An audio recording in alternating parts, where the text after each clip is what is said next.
네, 고려신학대원에서 교회사를 가르치고 있는 이성호 교수입니다. 오늘 신대원 주일을 맞이해서 오늘 읽은 말씀으로 아름다운 발이라는 제목으로 말씀을 증거하도록 하겠습니다. 오늘 우리가 읽은 로마서는 굉장히 중요한 가르침을 우리에게 주고 있습니다. 그런데 이 로마서 10장은 로마서 중에서 다른 성경, 다른 본문과 아주 다른 독특한 특성을 하나 가지고 있습니다. 그건 뭐냐면 로마서 중에서 아마 신약 성경 전체에서 구약 성경 인용이 제일 많습니다. 이건 무슨 말일까요? 성경의 말씀을, 이 본문 말씀, 오늘 우리가 읽은 말씀을 잘 이해하기 위해서는 구약의 말씀을 잘 이해해야 한다는 것입니다. 우리가 성경을 읽을 때 오늘 읽은 말씀을 구약 없이도 읽을 수도 있고 구약을 가지고 읽을 수도 있겠죠. 그러나 우리는 성경을 가지고 해석하는 전통을 가지고 있습니다. 이게 바로 종교개혁가들의 전통인데 성경 읽고 나서 얼마든지 자기 마음대로 해석을 할 수가 있단 말이죠. 그러나 바른 성경은 성경을 성경으로 해석하는 것입니다. 예를 들어서 13절 누구든지 주의 이름을 부르는 자는 구원을 얻으리라. 이게 아주 굉장히 중요한 말씀입니다. 그런데 이거를 구약 없이 해석할 수도 있고 구약을 가지고 해석할 수도 있는데 구약 없이 해석하면 누구든지 주의 이름을 부르면 구원을 받으니까 나가서 열심히 전도하자 뭐 이렇게 되겠죠. 그러나 그게 틀린 것은 아니지만 이제 이 본문이 구약의 인용이라는 것을 생각해 보면 구약의 관점, 특별히 이 본문은 요엘서 2장 32절에서 인용한 것이란 말이에요. 그러니까 요엘서의 관점에서 한번 보자. 그러면 조금 다른 관점을 가지게 될 것입니다. 그러면 여러분들이 이제 성경을 가지고 있을 텐데 성경 중에서 조금 좋은 성경이 있고 조금 안 좋은 성경이 있어요. 이제 조금 좋은 성경은 어떤 성경이냐면 누구든지 주의 이름을 부르면 구원을 받으리라 해놓고 뭐가 표시가 되어 있는 성경은 조금 좋은 성경입니다. 거기 보면 요엘서 2장 32절 이렇게 딱 표시가 되어 있어요. 그게 조금 좋은 성경이라고 볼 수 있습니다. 그러면 그것은 무슨 뜻이냐? 조금 귀찮더라도 찾아보라 이 말이거든요. 그러면 찾아보면 되는 겁니다. 찾아보면 이렇게 되어 있습니다. 누구든지 여호와의 이름을 부르는 자는 구원을 얻으리니 이걸 인용한 거예요. 그 이유가 뭐냐? 이게 중요하죠. 이유가 이는 나 여호와의 말대로 시온산에서 예루살렘에서 피할 자가 있을 것이며 시온산과 예루살렘에서 피할 자가 있을 것이며 남은 자 중에서 나 여호와의 부름을 받을 자가 있을 것입니다. 이렇게 되어 있어요. 자, 그러면 여기서 누구든지라는 게 그냥 아무나 이 말이 아니라는 걸 알 수가 있죠. 오늘 요엘서를 가지고 이 누구든지를 보게 되면 그 누구든지는 피할 자, 그렇죠? 피할 자, 그다음에 남은 자, 그다음에 중요한 것은 여호와의 부르심을 받은 자입니다. 그러니까 여호와를 부르면 구원을 받는데 그 여호와를 부르는 자들이 어떤 자들이냐? 여호와께서 부르는 자라는 거예요. 이게 사도 바울 요엘서가 가르친 가르침이고 이 요엘서 본문에 근거해서 사도 바울이 로마 성도들에게 편지를 썼고 저는 이 사도 바울의 가르침에 근거해서 하나님의 말씀을 증거하고 있는 것입니다. 그렇기 때문에 여러분들은 이성호 교수라는 사람이 왔는데 설교가 이게 자기 개인의 생각을 하는 게 아니고 사도 바울과 요엘서 더 나아가서 하나님의 말씀에 근거해서 설교한다는 그런 확신을 가질 수가 있겠죠. 자, 그러니까 본문 자체에 나오는 이 누구든지라는 것은 바울 사도는 이렇게 해석하고 있습니다. 12절에 보면 유대인이나 헬라인이나 차별 없다. 이게 이제 차별 없는 복음에 대해서 이야기하고 있어요. 그러니까 하나님께서 세우시는 이 나라는 누구든지 여호와께서 부르는 누구든지 와서 복음을 듣는 것인데 그것에 있어서 핵심은 차별이 없다는 겁니다. 유대인이나 헬라인이나 차별이 없는 이 복음이 선포되는 것이 진정한 교회다라는 것을 오늘 본문이 가르쳐주고 있어요. 자, 그러면 이제 이 놀라운 복음의 선포가 이제 어떻게 이루어졌느냐를 한번 살펴보도록 하겠습니다. 왜냐하면 자, 오늘 우리가 이제 다 모여서 하나님의 말씀을 복음을 듣고 있는데 이것은요. 예수님 이전에는 전혀 있었던 것이 아닙니다. 우리가 이걸 너무 당연하게 생각하면 안 돼요. 지금 제가 말씀드린 것은 복음도 중요하지만 복음이 어떻게 전파되는 문제를 지금 이야기하고 있습니다. 자, 그래서 예수님 전에는 누가 주의 이름을 불렀는가? 누구만 주의 이름을 불렀느냐? 누구예요? 유대인들만 주의 이름을 불렀습니다. 그리고 유대인들이 모여서 주의 가르침을 받았고 그들이 모여서 예배를 드렸고 그들이 모여서 그들만 구원의 기쁨을 누렸단 말이에요. 자, 근데 이제 역사가 완전히 바뀌었습니다. 예수 그리스도께서 오시고 죽으시고 부활하시고 승천하셔서 오늘 본문에 보니까 모든 사람들의 주가 되셨다. 모든 사람의 주가 되셨기 때문에 어떤 현상이 벌어지겠어요? 모든 각 나라 사람들이 차별 없이 이기 와서 주의 말씀을 듣고 구원을 받고 주의 이름을 부르는 시대가 되었다는 것이죠. 이것은요, 사실 우리나라만 보더라도 마찬가지 아니겠어요? 우리나라도 1884년쯤 이전에, 1870년 이전에는 여호와의 이름을 부르는 사람이 단 한 명도 없었습니다. 그렇죠? 없었어요. 그런데 복음이 들어와서 우리 모든 대한민국 사람들의 주의 이름을 부르게 되었단 말이에요. 자, 그런데 그 전에는 어떤 생각을 가지고 있었느냐? 자, 그 전에는 예를 들어서 복음을 전파한단 말이에요. 예수 그리스도를 전하고 여호와 하나님을 가르치면 보통 우리나라 사람들이 어떻게 반응을 했냐면 그 당시에는 지금 좀 덜하지만 야, 너네는 왜 서양신을 우리에게 믿으라느냐. 이런 생각을 많이 이야기했습니다. 지금도 그렇게 이야기하는 사람도 있죠. 그러니까 일반적으로 보면 대한민국 사람들은 대한민국 신을 섬겨야 되는 것이고, 그렇죠?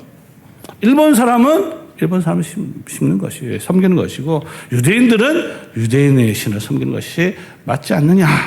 왜 너희들은 수입 신을 우리에게 전하느냐? 우리 성도님들 이렇게 복음을 전하면 이런 이제 도전들을 받게 될 거예요. 뭐 여러분 뭐라고 답을 하시겠습니까? 우리가 더 나아? 뭐 이렇게 할 수도 있겠죠. 사실 이제 일본 같은 나라는 복음 전파하기가 정말로 힘든 이유가 뭐냐면 그 사람들은 뭐 다다익선이라 생각합니다. 이 신도 섬기고 이 신에게도 기도하고 저 신에게 기도하다가 걸리면 복을 받는다 이런 생각을 하거든요. 자, 그런데 이런 생각이 굉장히 합리적인 것처럼 보입니다. 그렇죠? 불쌍하게도 절해보고 예수님한테 절해보고 뭐 이슬람에게도 절해보다가 자기한테 복을 주기만 하면 되는 거 아니겠어요? 자, 그런데 이게 굉장히 합리적인 것처럼 보이는데 바울 사도는 여기에 대해서 우리 기독교는 근본적으로 도전을 던집니다. 너희들이 그렇게 생각하는 것이 합리적으로 들릴지 모르겠으나 잘 한번 생각해봐라. 만약에 어떤 신이 정말 진짜 참신이라면 그 신은 어느 지역에만 갇혀 있을 수 있느냐? 그렇죠? 그건 좀 아닌 것 같잖아요. 만약에 어떤 신인데 어떤 나라의 신인데 그게 정말로 참신이라면 그 신은 온 세상에 신이 될 수밖에 없다. 사실 만약에 우리한테는 좀 부담스러운 말일 수도 있지만 만약 어떤 일본에 무슨 신이 있다 칩시다. 근데 그 신이 정말로 그렇진 않겠지만 정말로 참신이라면 당연히 대한민국 사람들의 신이 될 수밖에 없는 거죠. 왜? 참신은 하나밖에 없기 때문입니다. 자, 이게 바로 지금 사도 바울이 가르치는 참된 신의 모습이라고 볼 수 있습니다. 참 하나님이라면, 참 신이라면 온 세상의 왕이 될 수밖에 없고 신이 될 수밖에 없고 그렇다면 그 신을 모든 사람, 이 세상에 있는 모든 사람들이 섬기게 된다라는 것이죠. 실제로 예수 그리스도께서 죽으시고 부활하시고 승천하시고 나서 아주 독특한 현상이 벌어졌습니다. 세상에 있을 수 없는 일이 벌어진 거죠. 그게 뭐예요? 유대인과 헬라인이 함께 예배를 드리기 시작했다는 겁니다. 여호와의 이름을 부르기 시작했다는 거예요. 자, 그러면 그 무슨 말입니까? 그들도 여호와의 백성이 된다는 것이죠. 그들도 여호와의 이름을 부르기만 하면 그들도 차별 없이, 그러니까 유대인이 구원받는 거나 이방인들이 구원받는, 헬라인이 구원받는 거나 전혀 차별 없이 구원을 받게 되는 복음이 선포된 겁니다. 그게 뭐예요? 행위가 아니라 오직 하나님의 은혜로 믿음을 통하여서 구원을 받게 된다라는 복음이 되겠습니다. 자, 그러면 이게 바로 우리가 믿는 복음이라면, 자, 우리는 어떤 태도를 취해야 될까요? 예를 들어서 하나님께서 여기 교회를, 대한교회를 세우셨는데 이 교회에 여러분들이 좋아하는 사람들만 하나님께서 부르시지는 않겠죠. 그렇죠? 그 당시는 유대인과 헬라인이겠지만 뭐 부자들도 보내시겠죠. 나이 든 사람들도 보냈겠죠. 어린아이들도 보내겠죠. 남자들도 보내겠죠. 여자들도 보내겠죠. 모든 하나님께서 부르시는, 하나님께서 택하시고 부르는 사람들 여기서 모으신다면, 심지어 요즘에는 부산에는 뭐 외국인들도 많더라고요. 외국인들 보내시겠죠. 그러면 그것을 정말로 믿는다면 그들과 함께 모여서 함께 예배드릴 준비를 해야 되는 겁니다. 이게 오늘 본문이 가르치고 있는 중요한 교훈이에요. 그러니까 쉽게 말하면 오픈 마인드가 되는 겁니다. 나만 구원받는 것이 아니라 하나님께서 부른 모든 사람들과 함께 예배드릴 준비를 해야 된다는 것이죠. 자, 그런데 오늘 사도 바울은 특별히 무엇을 강조하냐면 어떤 과정을 거쳐서 이 모든 민족들이, 이방인들 포함해서 심지어 우리까지 포함해서 주의 이름을 부르게 되었는지를 아주 논리적으로 설명하고 있습니다. 이 논리는 이제 소위 말해 이성적 논리가 아니고 이제 성경적 논리라고 하는데, 자, 어떤 식의 사도 바울의 논리를 펴고 있는지를 한번 잘 살펴보면 좋겠어요. 왜냐하면 복음도 중요하지만, 복음은 이제 여러분들이 우리 목사님을 통해서 평소에 잘 배웠겠죠. 저는 오늘 고려신학대학 주일을 맞이해서 복음이 어떻게 전파되는지, 어떤 과정을 거쳐서 전파되는지에 대해서도 여러분들이 확신을 해야 하나님께서 세우신 교회가 더 강력하게 성장한다는 것을 오늘 본문을 통해서 확신하고자 합니다. 자, 불러서 믿게 되는데, 그러면 그들이 주님의 이름을 부르게 된 첫 번째 이유가 뭐냐 이거죠. 첫 번째 이유는 뭡니까? 오늘 본문에 보니까 이렇게 돼 있어요. 믿지 않은 이를 어찌 부르려. 이게 첫 번째 논리입니다. 그러니까 그들이, 여러분들도 지금 하나님의 이름을 부르고 있잖아요. 부르는 첫 번째 근거는 뭡니까? 마음으로 믿었다는 거죠. 마음으로 믿고 입술로 고백하는, 시인하는 겁니다. 그래서 믿었기 때문이에요. 그러니까 그 전에는 다른 신들 믿고 다른 신들을 섬겼지만 이제는 예수 그리스도를 죽으심에서 부활하신 그 주님을, 그 주를 주로 불렀기 때문에 이제 부를 수 있게 된 것이죠. 저 개인적인 경험을 이야기하면요, 저희 가정은 저희 할머니 이전에는, 그렇죠? 예수를 전혀 몰랐습니다. 저희 할머니가 처음으로 예수를 믿었어요.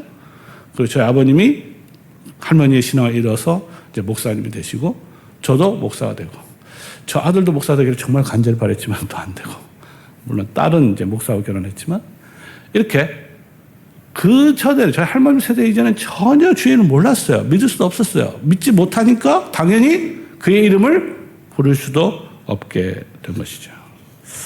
자, 그러니까 믿어서 부르게 됐습니다. 자, 그러면 우리 할머니는 그러면 어떻게 믿게 되느냐? 두 번째 논리는 이렇습니다. 두 번째 논리는, 우리 할머니는 그러면 어떻게 그 믿음을 갖게 됐냐? 그 이유는 듣지 않은 이를 어찌 믿으리요라는 거죠. 들었다는 거예요. 들었기 때문에 그 들음이 믿음을 형성해서 그 결과 부르게 됐다는 겁니다. 이건 굉장히 중요한 겁니다.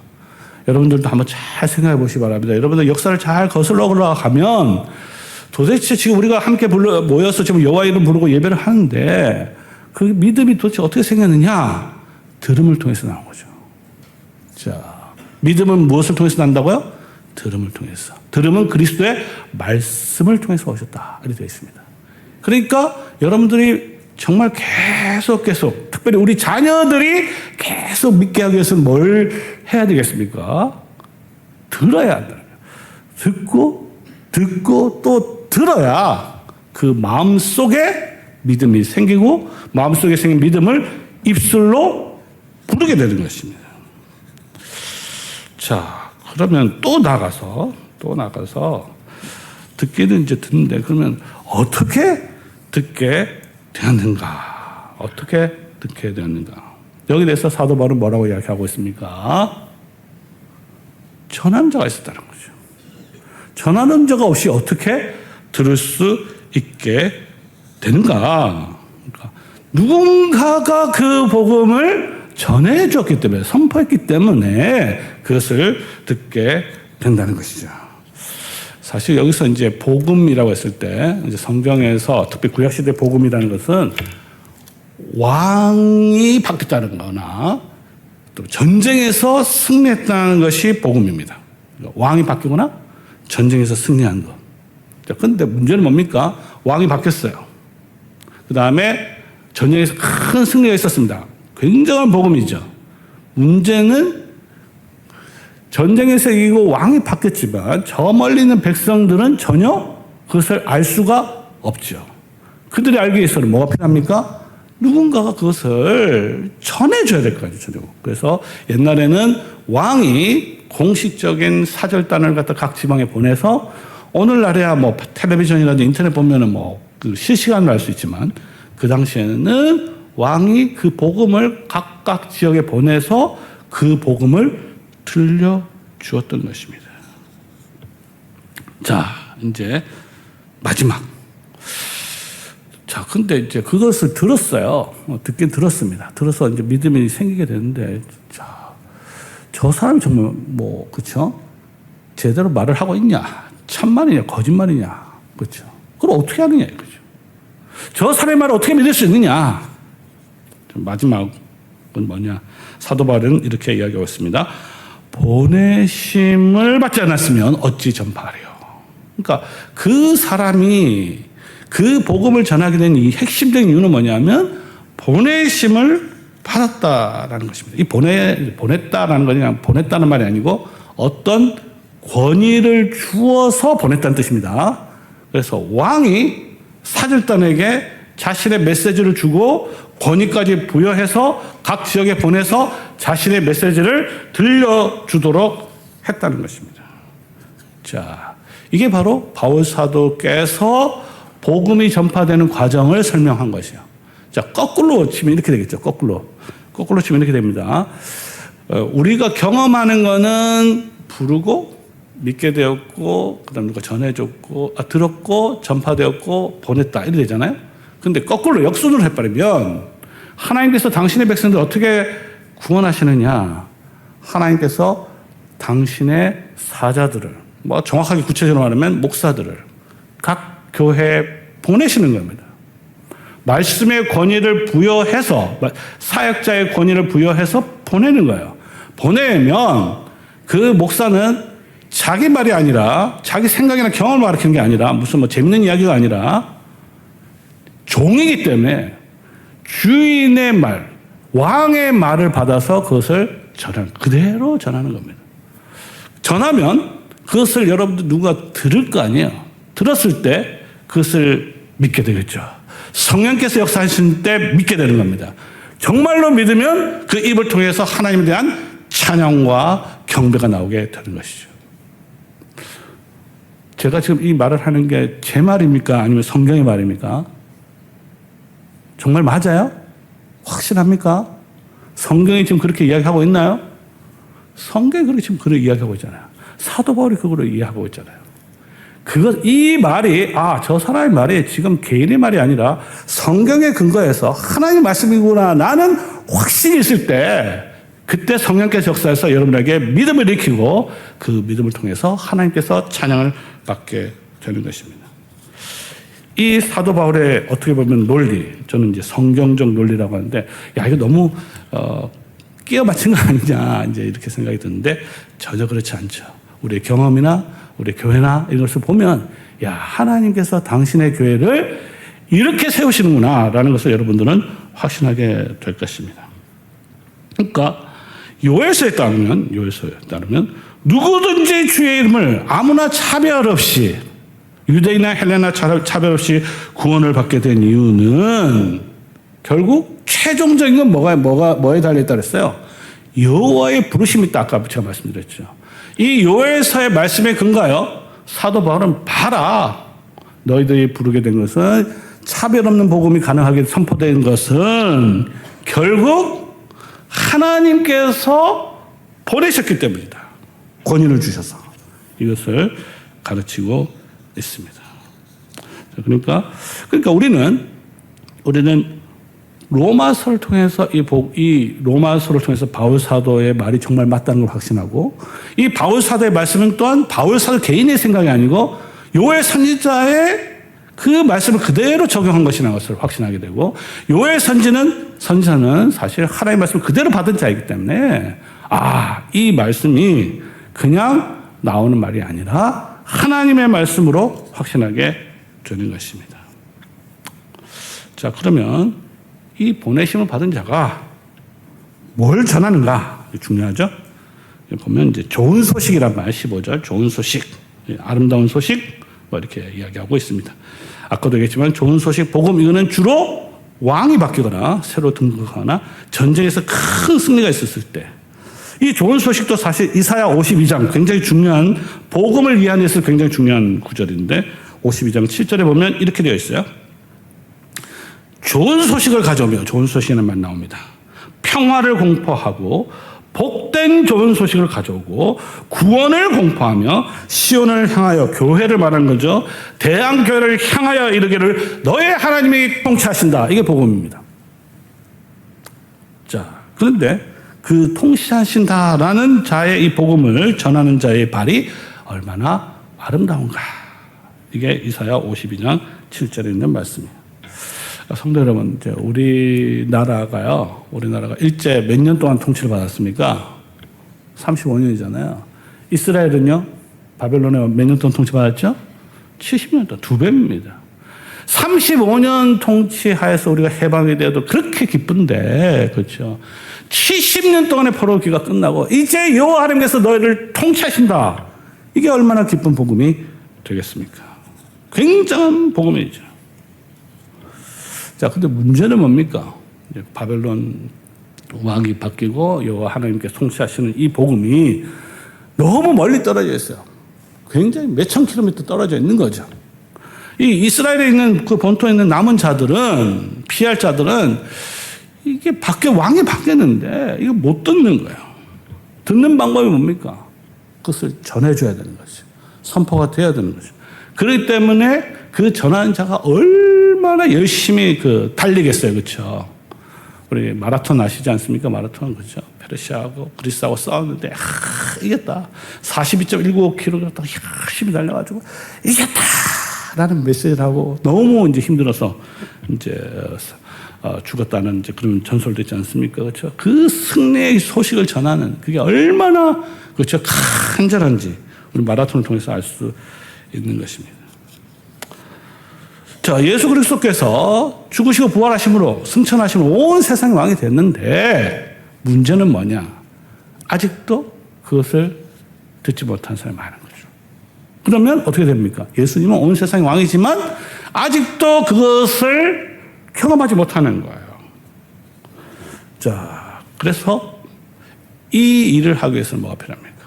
각 지역마다 하나님께서 택한 말씀의 사역자들을 보내야 한다는 것을 보내야 한다는 것이죠. 계속 보내고 계신다는 것입니다. 맨 처음에는 사도들을 보내셨고 사도들이 죽은 다음에 그 사도들의 직무를 수행하는 목사들을 각 교회에 보내게 하셔서 당신의 복음을 선포하게 하신 것입니다.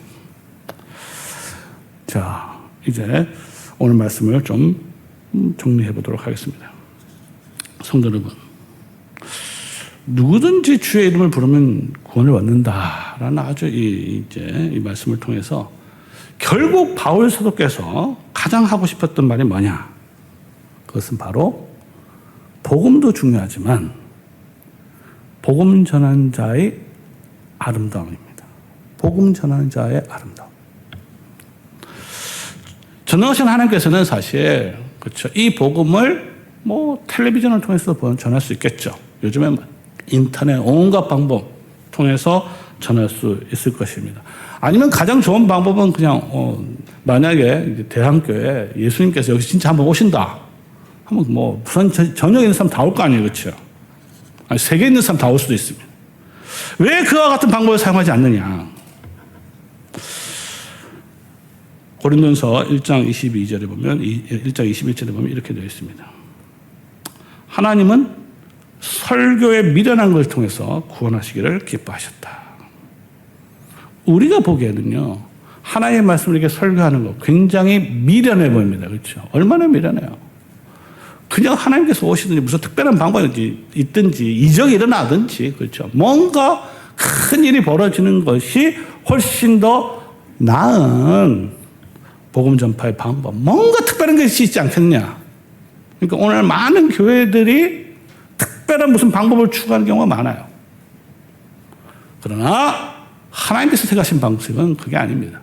하나님께서 택하신 방식은 설교에 미련한 것을, 아무리 미련한 것을 통해서 당신의 백성들을 구원하시기를 기뻐하셨다. 이 말씀에 대한 확신이 있어야 이 복음 사역에 집중할 수 있는 것입니다. 오늘 본문은 특히 복음 전하는 자들의 발이 아름답다. 이렇게 얘기했어요. 발이 아름답다. 이것은 아까 이사야 52장 1절의 말씀 인용한 것이죠. 페르시아 왕 고레스가 그죠. 포로가 넌 다 가라. 이렇게 선포했잖아요. 여전히 이스라엘 백성들은 어떻게 보면 노예나 다름없이 있는 겁니다. 그것을 전하기 위해서 뜀박질하는 자가, 이제 보내심을 받은 자가 산을 넘고 물을 건너고 이렇게 가는 거죠. 그 발이 정말로 아름답다라는 것이죠. 이것을 좀 더 설명해 보면요. 그 네덜란드에 아주 유명한 천재적인 화가가 있습니다. 아주 유명한 화가가 이제 고흐라는 화가가 있어요. 고흐라는 화가. 이 고흐라는 화가가 그린 그림이 이제 몇 가지가 중요한 게 있는데 하나는 해바라기를 많이 그렸어요. 해바라기. 여기는 해바라기 없지만 해바라기가 많이 있어요. 그 다음에 많이 그린 그림이 이제 신발을 많이 그렸습니다. 신발. 여러분 이제 나중에 나가셔서 인터넷 검색해보면 바로 나옵니다. 고흐가 그린 신발 하면 신발. 이 화가가 어떤 신발을 그렸을까요? 우리가 생각하기에는 화가니까 아주 아름다운 백화점에 있는 이제 하이힐이 있는 그 같은 예쁜 신발 이런 걸 그렸다고 생각할 수 있겠지만 그렇지 않습니다. 고흐가 그렸던 대부분의 신발, 거의 전부 신발은요. 이제 그 지역이 이제 탄광 지역인데 탄광 지역에서 신었던 작업화입니다. 작업화. 그러니까 작업화가 막 풀어 헤쳐져 있어요. 신발끈도 막 풀어져 있고. 막 그 그림을 보면 막 아름답다기 보면 굉장히 지저분하게 보여요. 막 이 발냄새가 막 나는 것처럼. 자, 그런데 누가 봐도 아름답지 못한 이 신발을 고흐는 왜 그렇게 정말 아름답게 봤을까요? 그 이유가 뭐겠습니까? 그 신발이 누구의 신발이냐 이거죠. 누구의 신발. 그것은 바로 그 신을 신었던 아버지의 발이죠. 아버지의 발. 아버지가 탄광에서 어떻게 보면 목숨을 걸고 금이 쭉 내려가서 얼굴 전부 시커먼 거 다 뒤집어쓰고 그죠? 아주 일하고 그래서 그래 가지고 열심히 일을 해서 하루 품삯을 받아오는 겁니다. 하루 품삯을 받아오면 이제 아내들이 이렇게 앞치마를 놓거든요. 그럼 거기다가 하루 품삯을 갖다 던져. 그리고 피곤하니까 힘드니까 작업화를 얼른 벗어 던지고 탁 이제 눕게 되는 거죠. 그 풀어헤친 신발이 아름답게 보이는 겁니다. 왜? 그 신발이 있었기 때문에 그 가족이 하루를 살 수 있게 된 것이죠. 성도 여러분, 제가 보기에 이 세상에 가장 아름다운 발이 있습니다. 누구의 발일까요? 네? 누구의 발이 이 세상에 가장 아름다울까요? 당연히 예수 그리스도의 발이죠. 그 발이 정말 어떻게 보면 아름답습니까? 그렇지 않죠. 정말 끔찍하고 비참한 발입니다. 십자가에 못 박힌 예수 그리스도의 발이 있습니다. 피가 흘러내리는 것이죠. 그러나 그 발이 왜 아름답습니까? 십자가에서 그분의 발이 못 박혔기 때문에 어떻게 됐어요? 우리 모든 죄가 사해지고 모든 사람들이 차별 없이 이기 와서 예수 그리스도의 이름을 부르고 경배하게 된 것입니다. 그런데 하나 더 나가서 예수 그리스도의 발도 아름답지만 오늘 보니까 누구의 발도 아름다워요? 그 발, 예수 그리스도의 발, 복음을 전하는 자의 발도 아름답다. 그에 못지않게 아름답다라는 것입니다. 이것이 보이는 교회가 정말 아름다운 교회입니다. 안타깝게도 제가 이제 신학교에서 이제 사역을 하고 있는데 이 목사의 발, 이 목사의 발이라는 게 뭐예요? 복음의 직무죠. 하나님의 말씀의 복음을 순수하게, 말씀 그대로를 순수하게 전하는 그 직무, 목사의 메시지와 직무의 아름다움, 이게 점점점 사라지는 것 같습니다. 없는 게 아니라 조금씩 희미해져. 목사가 하는 일이 너무 많은 거죠, 어떻게 보면. 복음 사역, 이게 맡기신 일인데, 이게 찬란하고 아름답게 보여야 되는데, 이게 조금씩 가려지는 것 같습니다. 그럼 어떻게 됩니까? 목사의 아름다움이 보이죠. 목사가 아름답지만 안 보여요. 목사가 아름답게 안 보이니까 어떻게 됩니까? 죄송하지만 이제 신학교에만이 이렇게 젊은 좋은 사람들 점점 적게 온단 말이에요. 그럼 어떻게 되겠습니까? 결국 복음 전하는 게 약해질 수밖에 없죠. 성도 여러분, 오늘 우리 고려신학대학원을 통해서, 주의를 통해서, 또는 로마서 10장에 근거해서 이 교회가 회복돼야 될 것, 목사의 아름다움, 복음 전하는 자의 아름다움이 회복되어야 하겠습니다. 그러기 위해서는 이 강단에서 목사의 직무가, 복음 전파가 순수하고 아름다운 하나님의 말씀, 여호와 하나님께서 이 교회를 통치하신다라는 복음이 강력하고 아름답게 선포되기를 주의 이름으로 축원합니다.